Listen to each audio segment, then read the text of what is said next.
Karibu and welcome to lesson 2.5 of your MTTI Caregiver course, Laundry and Linen Care. Let us begin. Care labels specify water temperature, whether tumble drying is safe, and any special handling.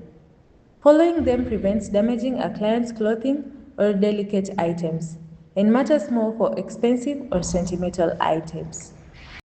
Soiled items, especially those with bodily fluids, should be washed separately from regular laundry, and colors should be separated to prevent bleeding or staining. Basic but important sorting habits. A bedridden or incontinent client generally needs bed linen changed more frequently than someone fully mobile and independent. Matching frequency to actual need, not a fixed generic schedule. Both maintains hygiene and reduces skin issues like pressure sores. Key point.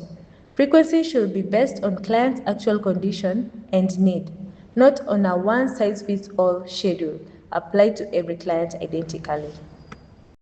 Wearing gloves when handling heavily soiled linen and avoiding shaking it out, which can spread contaminants into the air, are basic infection control habits that apply directly to laundry work. That is lesson 2.5, Laundry and Linen Care. Next up, lesson 2.6, Time Management for Daily Care Routines. See you there. Karibu tena.